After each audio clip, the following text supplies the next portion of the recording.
राधे राधे दोस्तों, मैं आचार्य पंडित Gangadhar Shastri YouTube channel ज्योतिष गंगा में आपका स्वागत करता हूं। दोस्तों, आज मैं आपको बताऊंगा कि किस राशि के सूर्य में प्रथम खुदाई आप किस दिशा में करें। प्रथम खुदाई जो शुरुआत करें वो किस दिशा से प्रथम खुदाई करें, किस राशि के सूर्य में।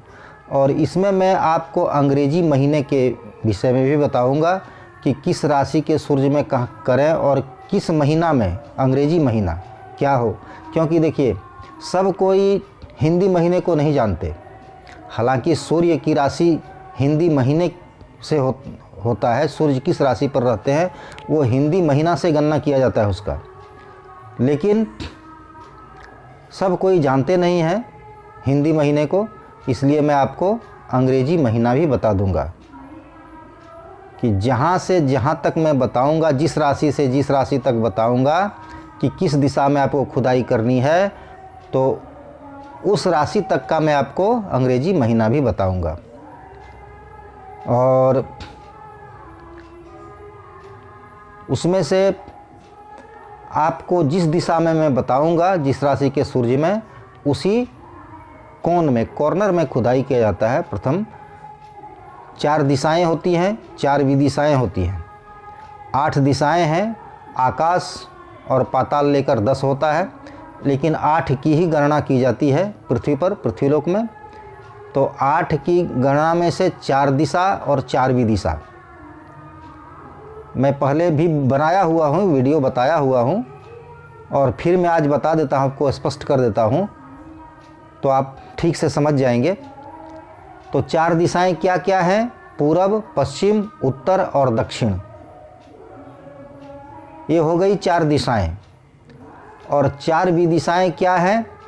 पूरब अर्थात ईस्ट और साउथ का कॉर्नर अग्नि कोण होता है। साउथ और वेस्ट का कॉर्नर नैऋत्य कोण होता है।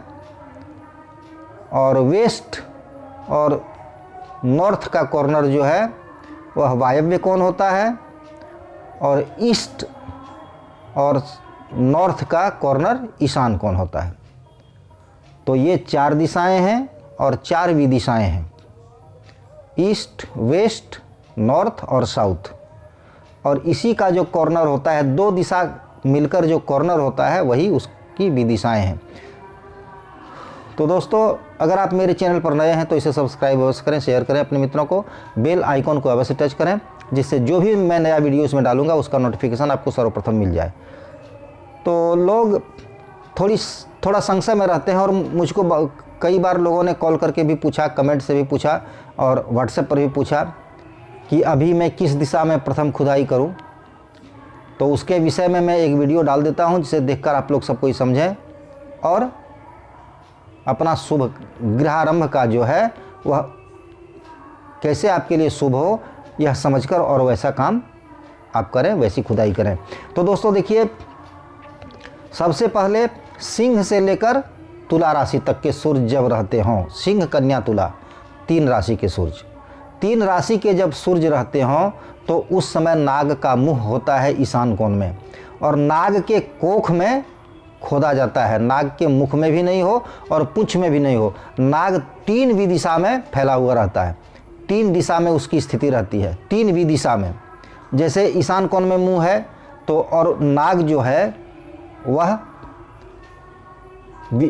उल्टा क्रम से चलता है, उल्टा चलता है, सीधा नहीं चलता, वामवर्त चलता है।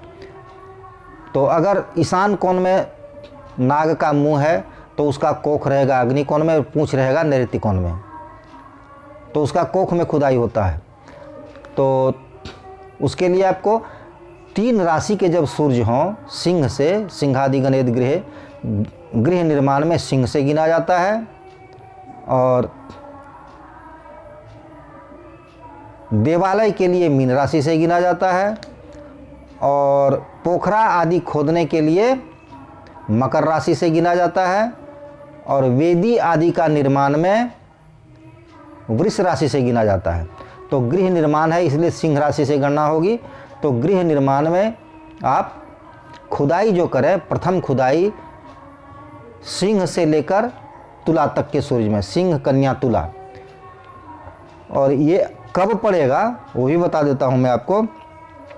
यह जो है यह 15 अगस्त से लेकर 15 नवंबर तक, 15 अगस्त से लेकर 15 नवंबर तक सिंह कन्या तुला का सूर्य होंगे।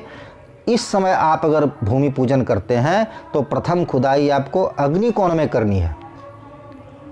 अब देखिए इसमें और क्या है कि 15 नवंबर से लेकर 16 सितंबर तक भाद्रपद मास रहता है, इसलिए भाद्रपद मास में गृहारंभ नहीं होता है, इसलिए उसमें नहीं करना है। 16 सितंबर के बाद आपको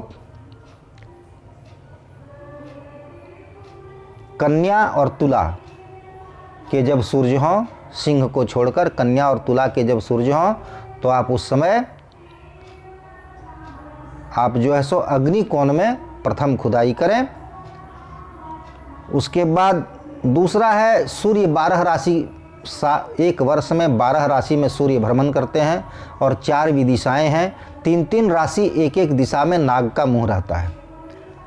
अब नाग सरक कर अगले महीने से 16 नवंबर से लेकर 15 फरवरी तक, अर्थात वृश्चिक, धनु, मकर, इन 3 राशि में जब सूर्य रहते हैं तो उस समय नाग का मुंह रहता है वायव्य कोण में।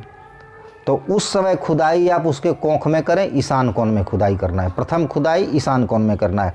अब इसमें भी 1 महीना आपको नहीं करना है, तो वो कौन सा महीना है वो भी मैं बता देता हूँ आपको। जैसे कि वृश्चिक, धनु, मकर, धनु राशि के सूर्य में आपको खुदाई नहीं करनी है, गृहारंभ नहीं करना है, क्योंकि उस समय पौष मास होता है।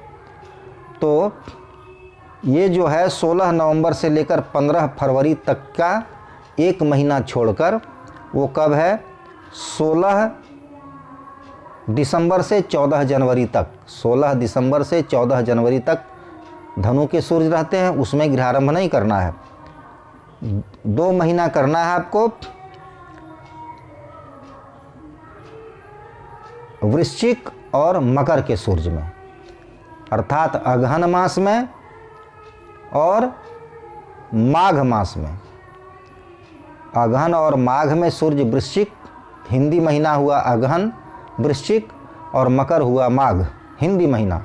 अंग्रेजी हो गया आपका 16 नवंबर से लेकर 15 फरवरी तक, जिसमें आप 16 दिसंबर से लेकर 14 जनवरी तक नहीं करें, उसके बाद फिर आप करें। और इसमें आपको खुदाई करना है ईशान कोण में। 16 उसके बाद आपको वायव्य कोण में खुदाई कब करनी है, अब 16 फरवरी से कुंभ, वृश्चिक, धनु, मकर में करना है ईशान कोण में। उसके बाद फिर कुंभ, मीन, मेष का जब सूर्य हो जाए तो उस समय आपको खुदाई करना है वायव्य कोण में। उस समय नाग का मुख नैऋत्य कोण में चला जाता है। तो वो कब होगा, वो 16 फरवरी से लेकर 14 मई तक होगा। 16 फरवरी से लेकर 14 मई तक आप वायव्य कोण में खुदाई करें, लेकिन उस समय वो हो जाता है आपको फाल्गुन, चैत्र, वैशाख, 3 महीना। लेकिन फिर उसमें आप 15 मार्च से लेकर 14 मार्च तक गृहारंभ नहीं करें, क्योंकि उसमें मीन का सूर्य हो जाता है, चैत्र मास होता है। उसके बाद दोस्तों 15 मई से लेकर 14 अगस्त तक यह हो गया वृष, मिथुन, कर्क, 3 राशि के सूर्य हो जाते हैं। वो होता है ज्येष्ठ, वैशाख और आषाढ़, ज्येष्ठ, वैशाख और आषाढ़। तो ये हो गया आपको वृष, मिथुन, कर्क, 3 राशि के सूर्य। ये हुआ हिंदी मास। और अंग्रेजी महीना हो गया 15 मई से लेकर 14 अगस्त तक। 15 मई से लेकर 14 अगस्त तक नाग का मुंह अग्नि कोण में होता है। उस समय उसके कोख में आप खुदाई करें, कहाँ, नैऋत्य कोण में। नैऋत्य कोण में प्रथम खुदाई आपको करनी है गृहारंभ के लिए। तो एक बात और कि इसमें भी आपको 1 महीना नहीं करना है। आषाढ़ महीना को गृहारंभ में नहीं लिया गया है। आषाढ़ महीना हो गया आपका 16 जून से 16 जुलाई तक आषाढ़ मास रहेगा, उसमें आपको नहीं करना है।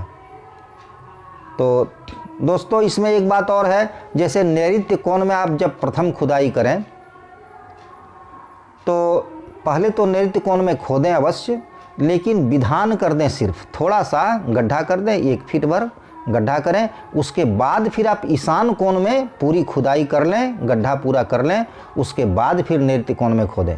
प्रारंभ आप नैऋत्य कोण से ही करें, लेकिन थोड़ा सा गड्ढा करना है, ज़्यादा नहीं। उसके बाद ईशान कोण में कर दें, ईशान कोण में बड़ा गड्ढा करके जितना दूर से आपको पिलर लेना हो, जहाँ से उठाना हो वहाँ तक गड्ढा कर दें। उसके बाद फिर नैऋत्य कोण में पूर्ण रूप से गड्ढा करें। तो दोस्तों इसमें तो मैंने ये बताया, और आपको मैं आगे और बताऊंगा, जैसे कि जिस दिन आप भूमि पूजन करेंगे उस दिन गड्ढा तो करेंगे नहीं, उससे पहले आपको करना होगा। तो उससे पहले करना होगा तो आप किस दिन करें, उसका क्या मुहूर्त हो, क्या नक्षत्र हो, क्या तिथि हो, इसके विषय में भी मैं आपको बताऊंगा, लेकिन दूसरी वीडियो में। इसमें यह वीडियो लंबा हो जाएगा, इसलिए मैं दूसरा वीडियो में आपको उसका भी मुहूर्त बताऊंगा कि आप खुदाई किस दिन करें। तो आइए दोस्तों, अपनी वाणी को मैं यहीं विराम देता हूँ। राधे राधे दोस्तों।